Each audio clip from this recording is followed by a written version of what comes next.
آپ خریدے یعنی 30 جانور یعنی یا 40 بکریاں، پھر اب ضروری ہے کہ گزرنا 1 سال اس پہ، لیکن سال کے دوران ان 40 بکریوں کو بچے ہوئے یعنی ان کے اور بکریاں ہوئی، یعنی ایک کو 6 مہینے کے بعد ہوئی ہے، ایک 2 مہینے کے بعد. تو جب سال ختم ہوا پہلا سال جو 40 بکریوں کا، تو جو بکریاں خریدی تھی ان کا تو سال ہو گیا پورا، لیکن جو پیچھے پیدا ہوئی ان کا سال ہوا پورا، لیکن ضروری نہیں سال پورا ہونا. ان کی زکوٰۃ بھی نکال دیں گے ساتھ میں، ان کی زکوٰۃ میں ساتھ میں نکال دیں گے. تو جو نسل پیدا ہو سال کے دوران ان کا الگ سے سال پورا ہونا ضروری نہیں ہے. سال الگ سے ہونا ضروری، ان کا سال وہی ہوگا جو ان کے اصل کا سال ہے، جو ان کی ماں کا سال. ٹھیک ہے نا. اس طرح سے کاروبار کا فائدہ کے لیے بھی سال کا گزرنا ضروری نہیں ہے. کیا مثال ہے اس کی کہ اگر کسی کے پاس کسی نے کیا کیا، سوچا کہ ختم میں آج سے کاروبار کروں گا، میں کیا کروں گا آج سے میں کاروبار کروں گا. تو اس نے یا اس کو 8 پیسے ملے گفٹ میں یا وراثت میں، تو اس نے کہا کہ چلو میں آج سے کاروبار کروں گا، یہ کام میں لگاؤں گا، انویسٹ میں کاروبار میں لگاؤں گا. تو اس کے پاس تھے وعلیکم السلام، اس کے پاس تھے فرضاً اس کو ملے 20,000 ریال. کتنے ملے؟ 20,000 ریال. تو اس نے کاروبار میں لگا دی پیسے، کچھ سامان خریدے کاروبار کی نیت سے، تو پھر بیچا، خریدا، بیچا. سال کے آخری میں پیسے کتنے ہو گئے؟ 30,000. کتنے ہو گئے؟ 30,000. تو کتنا فائدہ ہوا کاروبار کا؟ 10,000 ریال.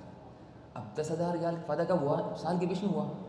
1 مہینے کے بعد ہوا، شاید 2 مہینے کے بعد یا 6 مہینے کے بعد، یا کچھ فائدہ 2 دن پہلے ہوا، سال کے ختم ہونے سے 2 دن پہلے ہوا. تو یہ جو فائدہ ہے اس کا الگ سے سال ہونا ضروری نہیں. سال کے آخری میں آپ 30 کی زکوٰۃ نکالیں گے. سال کے آخری میں آپ 30,000 کی زکوٰۃ نکالیں گے، نہ کہ صرف 20 کی، نہ کہ صرف 20 کی. اس لیے کہ نا کاروبار کے فائدے کے لیے سال کا گزرنا ضروری نہیں. اس طرح سے جو دفینہ ہے زمین کے اندر کا، جو آپ کو نکلے، یعنی آپ زمین کھودے گھر بنا تو اندر سے وہ نکلا، دفن ہوا مال، سونا تھا، چاندی تھی، جو بھی تھا، اس کے لیے بھی 1 سال گزرنا ضروری. ٹھیک ہے، وہ تو اس میں آپ کی محنت ہی نہیں ہے، وہ تو ایسے فری ملا. تو اس کو جیسے ملتے اس کی زکوٰۃ نکال دینا، جیسے ملا اس کو زکوٰۃ نکال دینا. تو یہ کیا ہے، خود اس میں خود ہے نا، یعنی تو یہ جو اموال ہے ان میں سال کا گزرنا ضروری نہیں ہے، ابھی جو ہم نے ذکر کیا. اب ہم آئیں گے زکوٰۃ کا نصاب. زکوٰۃ یعنی کتنا کا نصاب سمجھیے آپ لوگ. مطلب نصاب کا مطلب یہ ہے کہ جو اسلام نے فکس کیا ہر مال میں ایک رقم یا ایک حد، اگر اس سے بڑھ کر اگر آپ کے پاس چیز ہو تو زکوٰۃ واجب ہوگی. اب پیسے ہے، اگر اس کا 5 ریال ہے، زکوٰۃ واجب ہے نہیں. کیوں؟ یہ نصاب سے کم ہے. اگر کسی کے پاس 100 ریال ہے تو زکوٰۃ واجب ہے نہیں ہے. کیوں واجب نہیں ہے؟ اگرچہ 100 ریال اس کے پاس 10 سال سے پڑے ہوئے اندر، 10 سال سے، تو زکوٰۃ واجب نہیں ہوں گی. کیوں نہیں ہوں گی؟ اس لیے کہ یہ نصاب سے کم ہے. یہ نصاب سے کیا ہے؟ کم رقم ہے. تو یہ نصاب کا مطلب یہ ہے کہ اسلام نے کیا کیا، ایک حد مقرر کی ہر مال میں. ہم نے کہا کہ زکوٰۃ واجب ہے 5 چیزوں میں نا. کس پہ؟ سونا چاندی، اس میں کیش داخل ہے، سامان تجارت، مویشی جانور، زمین کی پیداوار، اناج، اور آخری دفینہ وغیرہ. تو یہ 5 چیزوں میں طبعاً آخری میں اس میں وہ نہیں ہے، آخری چیز میں نصاب کا داخل نہیں ہے. جو دفینہ ہے اس میں جتنا ملا اس کی زکوٰۃ نکالنا ہے. لیکن جو 4 چیزوں میں اس میں نصاب ہے، ان کا کیا ہے؟ ان کا نصاب ہے. تو اتنا ہے، اس سے بڑھ کر ہے تو زکوٰۃ واجب ہے. جیسا کہ پیسے ہیں، پیسوں کی اگر ہم نے کہا کہ ایگزامپل اس کا نصاب ہے 1,500 ریال، تو اگر کسی کے پاس 1,000 ریال بھی ہے اور 10 سال تک بھی ہے تو زکوٰۃ واجب نہیں ہوگی. کیوں؟ یہ مال نصاب سے کم ہے. بکریاں ہیں، تو اگر کہیں کہ فرضاً بکریوں کا نصاب ہے 30 بکریاں، اگر کسی کے پاس 20 بکریاں ہیں، پھر بعد میں 25 ہوئی، پھر ایک کم ہو گئی، ایک کھا لیے، پھر 30 نہیں ہوئے، تو زکوٰۃ واجب ہوتی؟ جب تک کہ نصاب تک نہیں پہنچا، یعنی کیا انسان کا مال، اس وقت تک زکوٰۃ واجب نہیں ہوگی۔ اس طرح سے یعنی زمین کی پیداوار میں اس میں نصاب ہے۔ تو جو سونے کا جو نصاب ہے وہ ہے 20 مثقال۔ 20 کیا ہے؟ 20 مثقال، اور اس زمانے میں اس کا جو بنتا ہے وہ ہے 85، یعنی 85 گرام۔ یہ کیا ہے؟ سونے کا نصاب ہے۔ اگر کسی کے پاس 85 گرام سونا ہے یا اس سے زیادہ ہے تو اس پر زکوٰۃ واجب ہوگی۔ فرق ہے کہ نصاب میں اور زکوٰۃ جو نکالنا ہے، لوگ دونوں میں بعض میں فرق ملا دیتے۔ ایک نصاب الگ چیز ہے کہ زکوٰۃ کتنے پیسے رہیں گے تو زکوٰۃ واجب ہوں گی، ایک ہے زکوٰۃ کتنی نکالنا ہے، وہ کتنی نکالنا ہے 2.5، وہ مسئلہ الگ ہے۔ جو زکوٰۃ نکالنا کتنی ہے وہ نکالیں گے 2.5%، کبھی 5، کبھی 7.5، جو الگ ہے۔ لیکن یہ جو ہے نصاب، ٹھیک ہے نا، تو کیا نصاب ہے سونے کا؟ 85 گرام، ٹھیک ہے نا، یا اس کے برابر کے پیسے،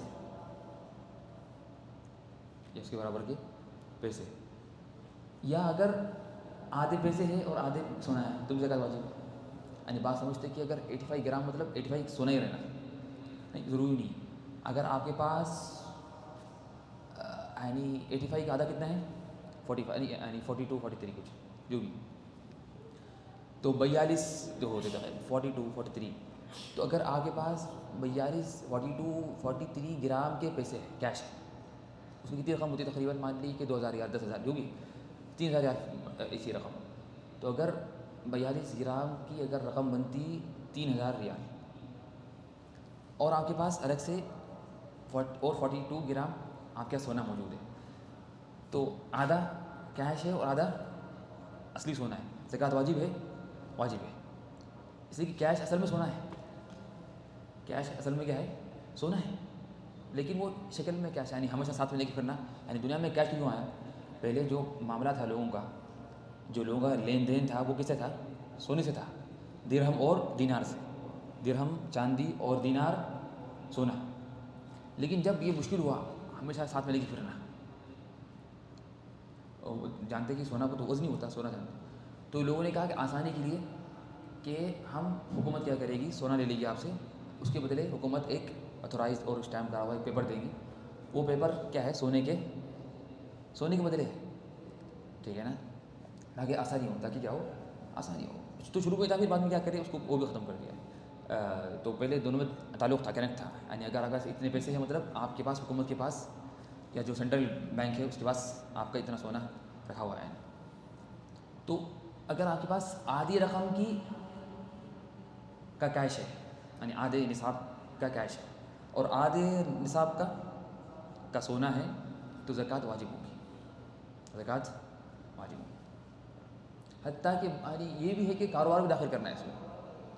اگر مان لیے کہ آپ کے پاس یعنی کچھ نصاب کاروبار کا ہے، کچھ نصاب کاروبار کا ہے، اور کچھ نصاب سونے کا ہے، اور کچھ نصاب کیش کا ہے، تو تینوں جمع کریں گے۔ اگر تینوں مل کے نصاب ہو جاتے ہیں تو زکوٰۃ واجب ہے، اگر تینوں مل کے اگر نصاب ہو جاتے ہیں تو زکوٰۃ واجب ہے، زکوٰۃ کیا ہوگی؟ واجب ہوگی، ٹھیک ہے نا۔ تو یہ کیا ہے؟ تو سونے کا جو نصاب ہے وہ ہے 20 مثقال، جو اس زمانے میں کتنی ہوتی؟ یعنی 85 گرام۔ چاندی کی جو نصاب ہے وہ ہے 200 درہم، 200 درہم، جو اس زمانے میں بنتے 595 گرام، 595، ٹھیک ہے نا، 595 گرام بنتے اس زمانے میں۔ اب جب ہم بات کریں 85 گرام اور 595 گرام، اس کا مطلب ہے خالص سونا یا خالص چاندی، جو 24 کیا ہے نا، جو 24 کیا بولتے ہیں اس کو؟ کیرٹ نا، لیکن جو 18 ہے 22 ہے 20 ہے اس میں ملاوٹ ہے، یعنی خالص نہیں رہتا، تو اس کو اس کے حساب سے جا کے معلوم کریں گے کہ اس میں کتنا خالص سونا ہے اور کتنا ملاوٹ ہے. تو خالص سونے کی بات چل رہی ہے یہاں پر. خالص سونا اگر 85 گرام، خالص چاندی اگر 595 گرام. اس طرح سے زمین کی پیداوار جو ہے اس کا نصاب ہے 5 وسق. فرماتے محمد صلی اللہ علیہ وسلم لیس فیما دون 5 اوسق صدقہ، کہ 5 وسق کم میں زکوٰۃ نہیں ہے. 5 وسق کیا ہے؟ ایک وسق ہوتا 60 صاع. ایک وسق کتنا ہے؟ 60 صاع. تو 60 انٹو 5، حدیث میں 5 وسق میں زکوٰۃ ہے. تو ایک وسق کتنا ہوتا؟ 60. تو 60 انٹو 5 300. 60 انٹو 5 کتنے ہوتے؟ نہیں 60 انٹو 5 یعنی 60 انٹو 5 300. 60 تو ایک وسق میں 60 صاع ہے تو 5 وسق ہے تو 60 انٹو 5 کتنے ہو گئے؟ 300 صاع. 300 صاع ہو جائیں گے. 300 صاع. ٹھیک ہے نا. اور صاع جانتے ہیں آپ لوگ؟ صاع کیا ہے؟ جو نکالتے ہیں کہاں پر؟ جو نکالتے فطرانے میں. جو زکوٰۃ الفطر میں ہر مسلمان پر 1 صاع فرض ہے. وہ کتنی ہے؟ 2.5 کلو 2 2.5 3 ایسا آگے پیچھے ہوتے رہتے. یعنی کیوں سوال ہے کہ کیوں صاع جو ہے صاع کی مقدار الگ ہوتی رہتی ہے؟ یعنی ایک فکس کیوں نہیں ہے 2.5 کلو 3 کلو؟ اس لیے کہ صاع یہ کلو نہیں ہے، یہ ایک پیالے میں کتنا آتا ہوتا ہے. تو صاع کا مطلب یہ ہے کہ اگر یہ 1 صاع ہے، اس میں جتنا آ گیا وہ 1 صاع ہے. اگر میں اس پیالی میں یا اس جو کپ میں اگر میں مٹی ڈالا، پھول بھر دیا، اس کا ویٹ کرے کہ تو اس کا ویٹ الگ نکلتا. اگر اس میں کھجور ڈال کے بھر دیا، کھجور ویٹ کرا، اس کا الگ ویٹ نکلتا. اگر میں اس میں پتھر ڈال دیا، ویٹ کرا تو الگ نکلتا. حالانکہ پورے 1 صاع ہے. یعنی 1 صاع مطلب 1 کپ بھر کے، لیکن ہر ایک کا ویٹ الگ رہتا نا. تو صاع کا مطلب یہ ہے کہ صاع مطلب محمد صلی اللہ علیہ وسلم کے زمانے میں 1 صاع ہے، 1 تھا. اس اگر وہ بھر جائے تو وہ تو اس کیا بولتے ہیں؟ صاع. تو اس لیے ہم کبھی کیا ہوتا ہے کہ نا، حتیٰ کہ چاول میں خود کچھ چاول کا صاع الگ رہتا ایک ویٹ میں. کیوں؟ بعض چاول موٹے رہتے، بعض باریک رہتے، بعض لمبے، بعض میں پانی زیادہ، بعض میں پانی کم. تو یہ چیزیں سب کا اثر کرتی. اس لیے صاع کا ایک ویٹ نہیں ہو سکتا، کبھی بڑھتا کبھی کم ہوتا. تو لیکن اہل علم نے بیان کیا کہ اس زمانے میں زمین کی پیداوار کا جو نصاب ہے تقریبی وہ ہے 612 کلو. 612 کلو، ٹھیک ہے نا. تقریبی 612 کلو گرام. یہ اگر کسی کے پاس یعنی کھیتی ہے وغیرہ، اس میں اگر 612 کلو سے زیادہ نکلتا ہے غلہ، تو کیا ہوگا؟ اس کو زکوٰۃ اگر تو واجب ہوں گی. لیکن اگر کسی کے پاس صرف 200 نکلا، 100 نکلا کلو، 100 کلو 200 300، زکوٰۃ واجب ہے؟ زکوٰۃ واجب نہیں. اور جانوروں میں جو زکوٰۃ ہے، اونٹوں کی جو نصاب ہے وہ 5 اونٹ. کتنے ہیں؟ 5 اونٹ. اگر کسی ایک ہی اونٹ ہے یا 2 اونٹ ہے تو زکوٰۃ واجب نہیں ہوگی. کتنے اونٹ چاہیے؟ 5 اونٹ ہے تو ہی زکوٰۃ واجب ہوگی. اور گایوں میں ہے 30 گائے. کتنے گائے؟ 30 گائے. 30 جو گائے ہوئے. تو اگر 30 گائے ہے تو زکوٰۃ واجب ہوگی. اور بکریوں میں ہے 40 بکریاں. کتنے؟ 40 بکریاں. 40 بکریاں. تو یہ کیا ہے؟ تو یہ ہے زکوٰۃ کا نصاب. زکوٰۃ کا کیا ہے؟ زکوٰۃ کا نصاب. ٹھیک ہے نا؟ طيب ٹھیک ہے نا. یہاں پر کچھ باتیں ہیں جو زکوٰۃ کے متعلق ہے، جو کیا ہے زکوٰۃ کے متعلق ہے. جو سال کا اعتبار ہے وہ ہے ہجری سال کا اعتبار ہوگا. جس سال کا اعتبار ہوگا وہ ہجری سال کا، نہ کہ میلادی سال. کیا فرق مطلب ہجری سال جو محرم سے شروع ہوتا اور ختم ہوتا ذوالحجہ میں. تو زکوٰۃ کے لیے جو گزرنا ایک سال وہ کون سا سال ہے؟ ہجری سال. اور وہ اعتبار نہیں کریں گے کون سا؟ جو انگریزی سال، ٹھیک ہے نا، عیسوی جو بولتے ہیں اس کو، جو شروع ہوتا ہے جنوری سے اور ختم ہوتا ہے دسمبر میں، وہ سے، ٹھیک ہے نا. تو کچھ لوگ غلطی کرتے ہیں کہ نا، وہ لوگ یہ بات بولتے ہیں نہیں ہمارے کمپنی کا بجٹ یا جو اکاؤنٹ سے پورا وہ کس سے تعلق ہے، پورا یعنی اسی ہے، دسمبر میں ختم ہوتا ہے. تو ہم بولیں گے نہیں، زکوٰۃ کے لیے الگ سے بناؤ. کیا مسئلہ ہے؟ آسان ہے، کوئی کچھ پیسے رکھتے ہیں تو اس میں حرج نہیں ہے، ٹھیک ہے نا. تو آپ تو دنیا کے اکاؤنٹس کے لیے تو پیسے بہت خرچ کرتے، تو اس کے لیے بھی کچھ لگائے تو کوئی مسئلہ نہیں. لیکن اگر بعد نے کہا کہ اگر وہ سخت مجبوری ہے، کیا مطلب کہ اگر اس کا یعنی اس کی کمپنی کا تعلق کوئی بڑی کمپنی سے ہے، جو بڑی یعنی جو ایک عالمی کمپنی ہے، جو انٹرنیشنل کمپنی ہے، اس کے اگر آپ ایجنٹ ہیں یا اس کے آپ وکیل ہیں یعنی یہاں پر، تو لازمی ہے کہ آپ کے اکاؤنٹس اس بڑی کمپنی کے اکاؤنٹس کے تابع رہنا. تو بعض علماء نے کہا کہ اس حالت میں اگر مجبوری ہے اس کو آپ الگ کر ہی نہیں سکتے اکاؤنٹس کو وغیرہ کوئی حساب کتاب، تو یہ مجبوری میں کر سکتے ہیں. لیکن شرط کیا ہے کہ اس کا فرق نکالنا. کتنا فرق ہے دونوں میں سالوں میں؟ 13 دن 15 دن جو ہے، جو فرق ہے کس میں، عیسوی سال اور ہجری سال میں جو فرق ہے، وہ فرق کا حساب رکھنا ہے، ٹھیک ہے. تو آپ ہر سال زکوٰۃ نکالیں گے. اگر اس طرح سے مجبوری ہوئی، مجبوری میں ہے ہمیشہ نہیں، اگر سخت مجبوری ہے اس کو آپ الگ ہو ہی نہیں سکتے تو آپ نکالیں گے عیسوی سال کے حساب سے. لیکن ہر سال جب نکالیں گے زکوٰۃ تو ایکسٹرا کیا کریں گے، اور 15 دن کی بھی نکالیں گے، ایکسٹرا 15 دن کی زکوٰۃ بھی نکالیں گے، ٹھیک ہے نا.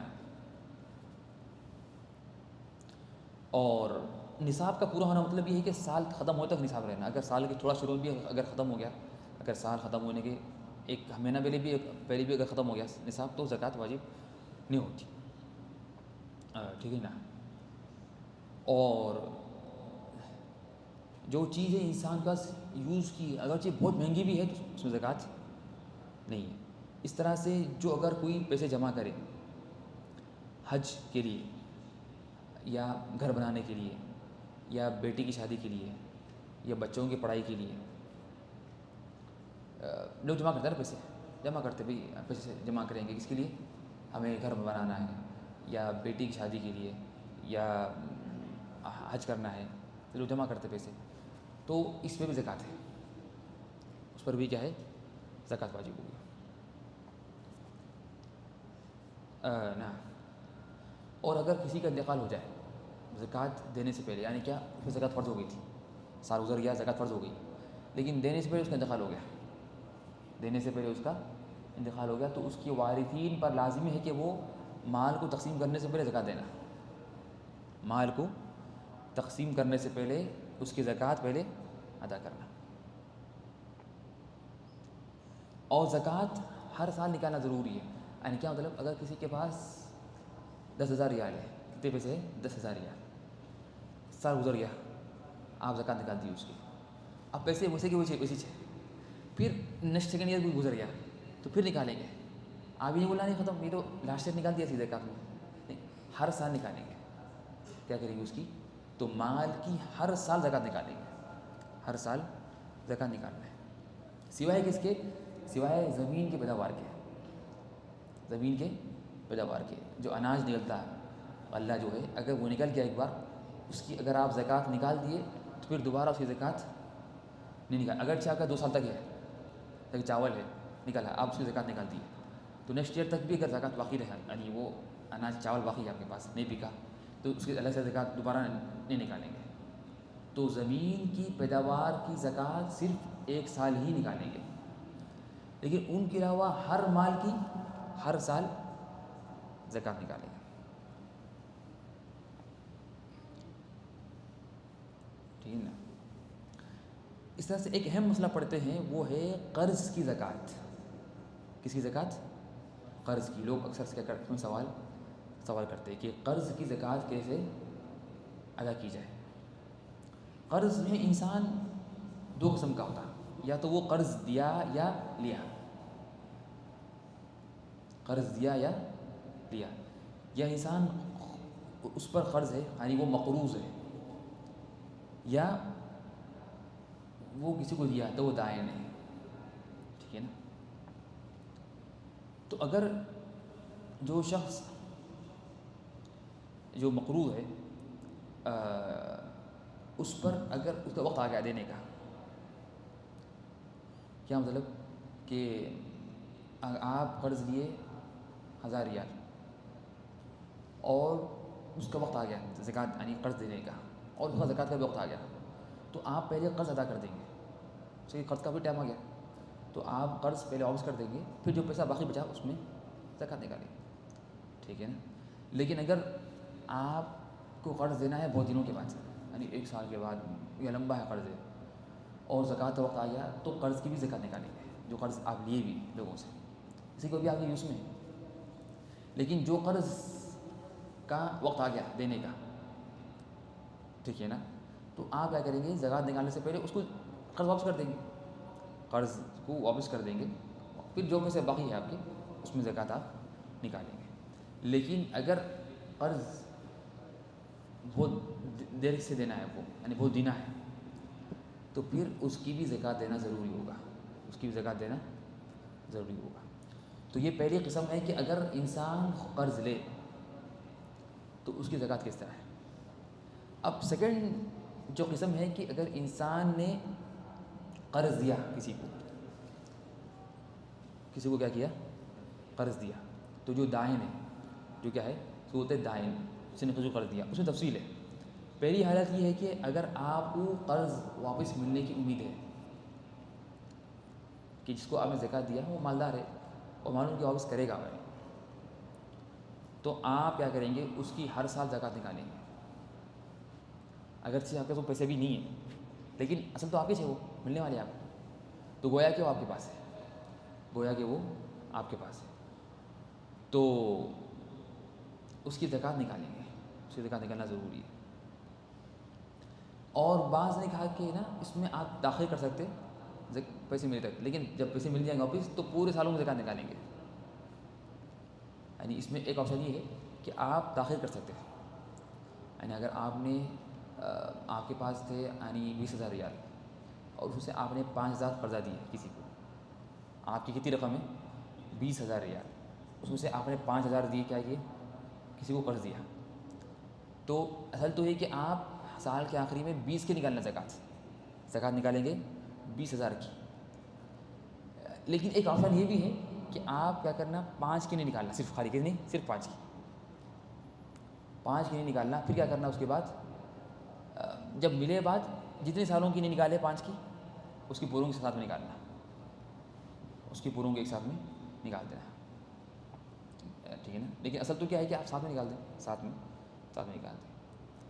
اور جو سیکنڈ حالت یہ ہے کہ جو قرض دیا کسی کو، کہ اگر قرض واپس ملنے کی امید نہیں ہے، یعنی کسی کو قرض دیے اور یعنی وہ شخص معلوم کہ بہت کیا ہے اس کی حالت ٹھیک نہیں ہے، یعنی وہ مشکل دینا، یا اس کی حالت ہے قرض لیتا واپس نہیں کرتا، یا آپ کو بولا کہ بھول جاؤ ختم، ٹھیک ہے نا، تو ایسا کہ نا ٹھیک ہے نا، تو یا آپ جو کرنا ہے کر لو، میں نہیں دوں گا واپس، یعنی بس ٹھیک ہے نا.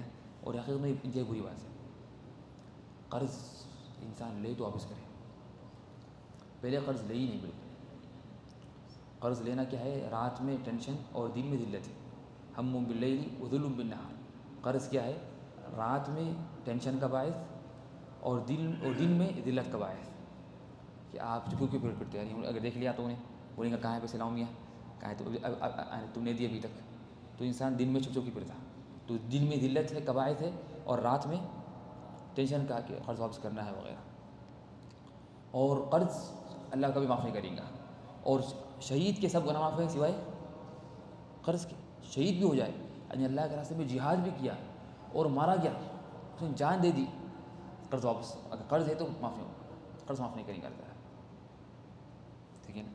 تو قرض بہت خطرناک چیز ہے. تو چاہیے کہ انسان بالکل مجبوری میں قرض لے، اور اتنا لے جو اس کی ضرورت ہے، پھر کوشش کرے کہ فوری واپس کرنے کی کیا کرے، کوشش کرے. اور نیت رہے، یعنی بعض لوگوں کی نیت ہی نہیں واپس کرنے کی. حدیث میں ہے کہ جو لوگوں کا پیسہ لے اور اس کی نیت ہے واپس کرنے کی، تو اللہ اس کی مدد بھی کرے گا.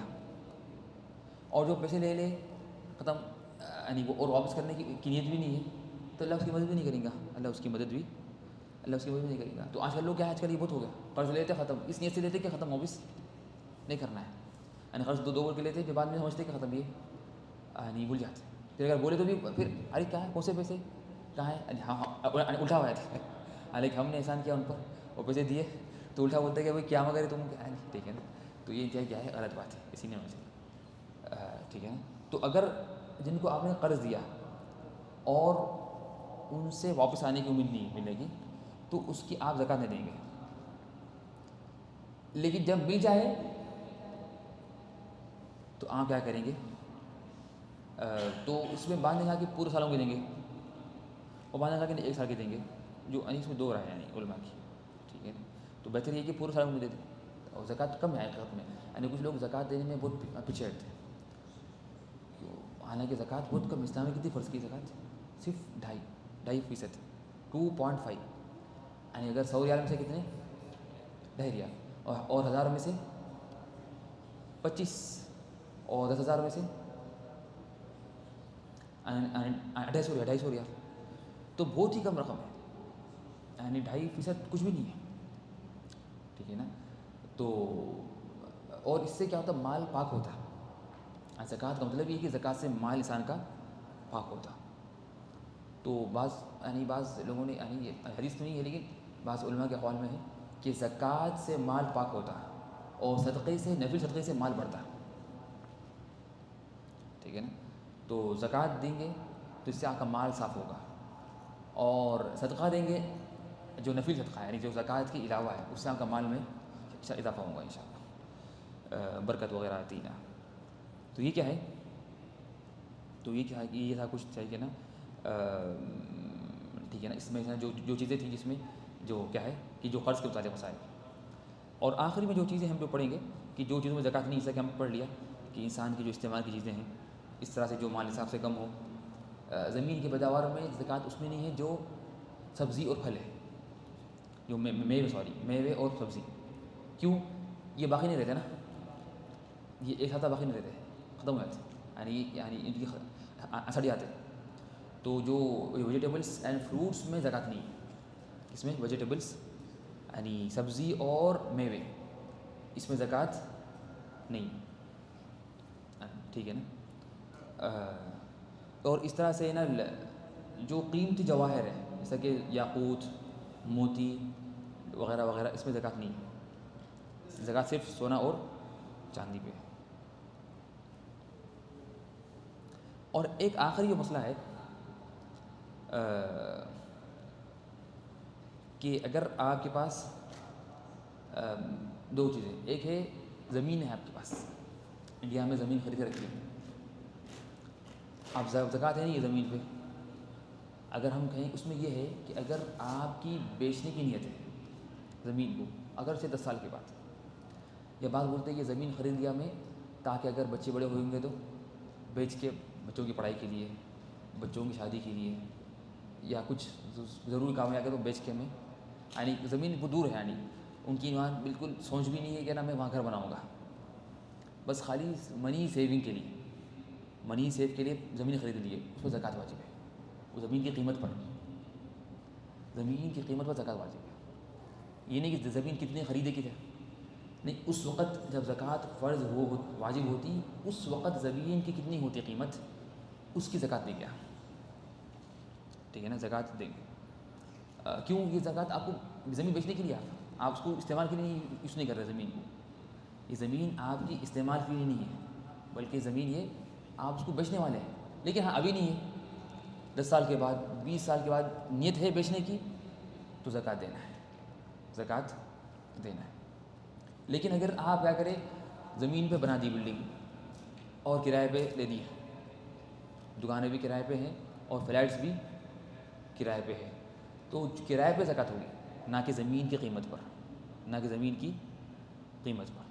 ٹھیک ہے نا، اس لیے کہ یہ یوز ہوئی، استعمال میں آ گئی، تو جو زمین کو آپ نے بنا کر کرائے پہ دیا، چاہے دکانیں ہو یا فلیٹس ہو، تو کرائے پہ زکوٰۃ ہوگی، نہ کہ زمین کی قیمت پر، ٹھیک ہے نا۔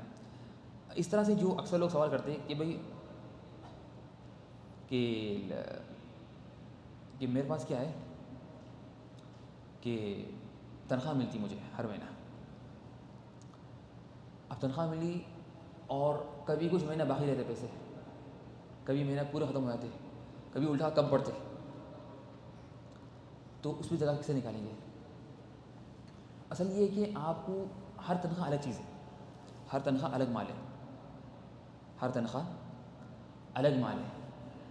تو آپ کو اگر یہ تنخواہ ملی, اگر تنخواہ فوراً آپ کی ہے 5,000 ریال, کتنی تنخواہ ہے؟ 5,000 ریال. تو ہر مہینہ جو تنخواہ ملیں گی وہ الگ مال ہے, وہ الگ مال ہے. تو اصل یہ ہے کہ آپ ہر مہینہ جو پیسے ملیں اس کا الگ حساب کرنا, پھر دیکھنا کہ کتنے پیسے خرچ ہوئے اور کتنے باقی بچے, اور جو پیسے باقی بچے وہ 1 سال تک باقی ہے یا نہیں ہے, یہ بیچ میں خرچ ہو گئے. لیکن یہ مشکل کام ہے, بہت مشکل کام ہے, اس لیے کہ ہر مہینہ جو تنخواہ ملتی اس کو رکھنا, پھر دیکھنا کہ کتنے خرچ ہوئے اس تنخواہ میں سے, کتنے باقی بچے, اور جو باقی بچے پیسے وہ کیا سال ختم ہونے سے پہلے تک خرچ ہوئے یا نہیں ہوئے. بہت مشکل کام. اکثر کیا ہوتا ہے آج کل لوگوں کے اکاؤنٹ میں پیسے آئے تھے تو ختم, بس اکاؤنٹ میں پیسے آئے, پہلے کچھ تھے بڑھتے آتے, پہلے سے کچھ تھے. تو اس کا جو حل یہ ہے, ایک تو طریقہ یہ کہ آپ یہ کرنا, یہ اصل ہے, اگر کر سکتے تو آپ کریے, اچھی بات ہے. اگر آپ کر سکتے کہ ہر تنخواہ کو الگ کا الگ حساب کر سکتے, ہر تنخواہ کا الگ حساب کر سکتے تو بہت اچھی بات ہے. لیکن یہ مشکل ہے.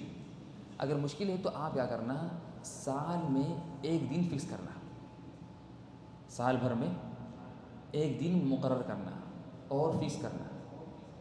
پھر کیا کرنا, اس دن جتنی آپ کے پاس رقم ہے اس سے زکوٰۃ دے دینا. اس میں آسانی ہے, اس میں آسانی ہے اور اس میں احتیاط ہے.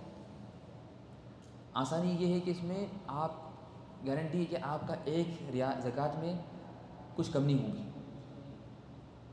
اور احتیاط بھی ہے کہ ان کی زیادہ ہو سکتی ہے, اور اچھی بات ہے, صدقہ ہو جائے گا. ٹھیک ہے نا, ضروری ہے کہ زکوٰۃ اتنی فرض اتنی نکالنا.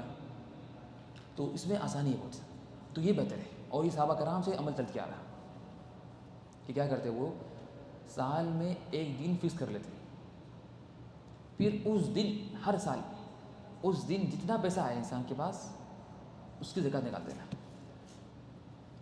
ممکن ہوگا اس دن آپ کے پاس کچھ ایسے پیسے بھی ہیں جو صرف لاسٹ مہینے ملے, لیکن اس کی بھی نکال دینا. کیوں نکالنا؟ اس سے کہ ممکن ہے کہ نیکسٹ ایئر تک اس کا 1 سال ہو جائے گا, اگلے سال تک اس کا 1 سال ہو جائے گا. ٹھیک ہے نا. تو آسان طریقہ یہ ہے کہ انسان کیا کرے, سال بھر میں 1 دن فکس کر لے. اور کچھ سمجھتے ہیں کہ رمضان میں ضروری ہے, نہیں ضروری نہیں, کبھی شعبان میں ہو, شوال میں ہو, رجب میں ہو, محرم میں ہو, کبھی بھی کوئی سال میں 1 دن فکس کر لینا. اس دن چیک کرنا کہ میرے پاس کتنے پیسے ہیں, بینک بیلنس کتنا ہے, کچھ زمینیں تو نہیں ہے, سونا چاندی ہے گھر پہ, کاروبار کا کچھ پیسے ہے, کچھ سیونگ ہے, کچھ کیش ہے, کچھ بینک میں ہے, کچھ وہاں ہے, کچھ وہاں ہے. جو بھی پیسے ہے سب جمع کر کے اس کی زکوٰۃ نکال دینا. اور دیر نہیں کرنا, یعنی زکوٰۃ کو 1 دن بھی دیر کرنا حرام ہے, 1 دن بھی. اس لیے بہتر ہے کہ اگر آپ نے فکس کیا دن شعبان کی 15 تاریخ یا شعبان کی 10 تاریخ پر, تو کوشش کرنا کہ 5 شعبان کو ہی نکال دینا. بھی نہیں کیا بولیں 10 کو نکالوں گا تو شاید 10 کو کوئی نہیں ملا فقیر, یا کچھ کوئی ضروری کام آ گیا اچانک, دن نکل گیا تو گناہ ملیں گا. تو زکوٰۃ ادا کرنے میں 1 دن بھی تاخیر کرنا یہ حرام. لیکن زکوٰۃ کو جلدی کر سکتے ہیں, بلکہ اگر آپ 2 سال بھی دے دی کوئی مسئلہ نہیں. پہلے اگر زکوٰۃ کو 2 سال پہلے بھی دے دی زکوٰۃ چلتا, یعنی اگلے 2 سال کی پہلے دے دیے چلتا, مسئلہ نہیں. اور یہ کیا محمد صلی اللہ علیہ وسلم نے کیا کیا تھا, اپنے چاچا عباس رضی اللہ عنہ کی 2 سال کی زکوٰۃ دے دی تھی, 2 سال کی زکوٰۃ دے دی تھی. تو لیکن تاخیر 1 دن بھی حرام ہے, 1 دن بھی, لیکن جلدی کر سکتے ہیں 1 سال بھی یا 2 سال بھی. تو یہ کیا تھا, زکوٰۃ کے کچھ مسائل تھے, اور بہت سے مسئلے باقی, لیکن انشاءاللہ کافی. ابھی ہم کیا کریں گے, صرف 5 منٹ میں کچھ سیرت کے مسئلے پڑھ لیں گے, سیرت کے. تو اور ہم نے جو پڑھا تھا آخری میں سیرت میں, وہ پڑھا تھا ہم نے کہ محمد صلی اللہ علیہ وسلم کی نبی بننے سے پہلے کی زندگی، نبی بننے سے پہلے کی زندگی. تو محمد صلی اللہ علیہ وسلم نبی بننے سے پہلے کبھی بھی کوئی حرام کام نہیں کیا، حتیٰ کہ ایک دفعہ محمد صلی اللہ علیہ وسلم کوئی گانے کی محفل میں شریک ہو گئے تھے تو ان کو نیند لگ گئی تھی. پھر محفل ختم ہونے کے بعد ان کی نیند بیدار ہو جاگے تاکہ ان کے کان میں کوئی حرام کام نہیں پڑنا. تو یہ کیا تھا کہ نا، اور اس طرح سے جو ہم نے پڑھا تھا پچھلی کلاس میں، جب سب کی عمر تھی 35 سال تو کعبے کا مسئلہ آیا تھا، کعبے وغیرہ کا نام. پھر اس کے بعد محمد صلی اللہ علیہ وسلم کی جب عمر تھی 40 سال، جب محمد صلی اللہ علیہ وسلم نبی بنائے گئے، اور سارے انبیاء کرام 40 یعنی کب بنے نبی؟ 40 سال کی عمر میں. اس لیے کہ 40 انسان کی عمر یا عقل مکمل ہوتی پوری ہر لحاظ سے کب؟ 40 سال کی عمر میں. اور قرآن میں بھی نا حتیٰ اذا بلغ اشدہ وبلغ 40 سنہ. اور افسوس یہ کہ آج کل کے کچھ بچے کیا ہے اپنے والدین پہ اعتراض کرتے ہیں اور سمجھتے ہیں کہ ہماری عقل، یعنی والدین کو سمجھ نہیں آ رہا، یہ لوگ پرانے زمانے کے، یعنی لوگوں کو کچھ نہیں معلوم، ہمارے کو زیادہ معلوم. حالانکہ ان کے والد کی عمر کتنی ہے؟ 40 سے بڑی ہے. تو چاہیے کہ ہم خود ماننا کہ ہماری عقل کم ہے، کہ ابھی ہم 40 کے نہیں ہوئے. یعنی عقل کم بھی نہیں کہ عقل کم ہے یعنی مجنون وغیرہ نہیں، بلکہ جو ہے نا مکمل کیا ہے، جو شعور ہے چیز اور سمجھنا چیزوں کا، اور دور اندیشی اور یہ سب چیزیں کم ایسے. ٹھیک ہے نا؟ تو ٹھیک ہے نا؟ تو کبھی انسان کے مطلب جو بچے ہیں ان کے دل میں یہ بات نہ آئے بالکل کہ ارے ان کو کیا بات سمجھ میں آتی، یہ لوگ تو پرانے زمانے کے، ہم تو اس نئے زمانے کے ہیں. نہیں، ایسی بات نہیں. تو جب محمد صلی اللہ علیہ وسلم کی عمر کتنی تھی؟ 40 سال تھی. تو محمد صلی اللہ علیہ وسلم نبی بنائے گئے اور ان پر وحی نازل ہوئی پہلی بار غار حرا میں. اور سب سے پہلے کیا ہوا، یعنی نبوت ملنے سے پہلے کیا ہوا نہ، سچے خواب آنے لگے.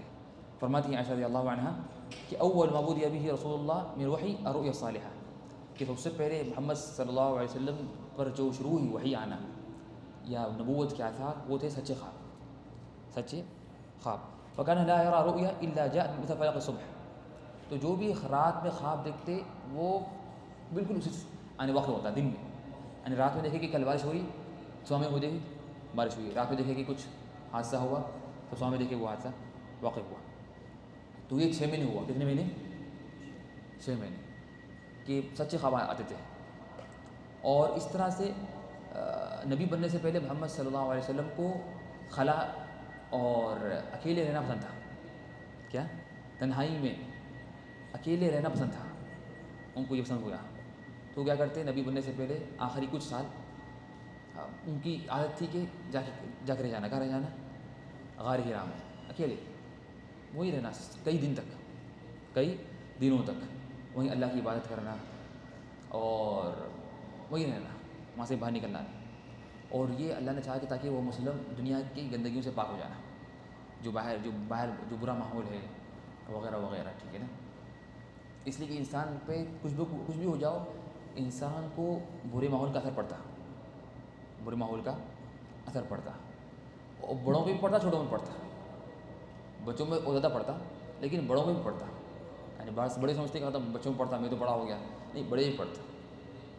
ٹھیک ہے نا؟ تو انسان یہی کہ انسان چھوٹا ہو یا بڑا ہو کہ وہ ماحول کا اختیار کرے. اور اگر اچھا ماحول نہیں تو کیا کرے وہ؟ تو تنہائی اختیار کر لے. کیا کرے؟ تنہائی اختیار کر لے. اور یہ حدیث میں ہے کہ فرماتے ہیں صلی اللہ علیہ وسلم یوشک، قریب ہے کہ مومن کا سب سے بہترین مال ہو جائے گا کچھ بکریاں، اس سے وہ جائے گا کہاں پر؟ پہاڑوں کے پاس. کیا مطلب؟ لوگوں سے بالکل الگ.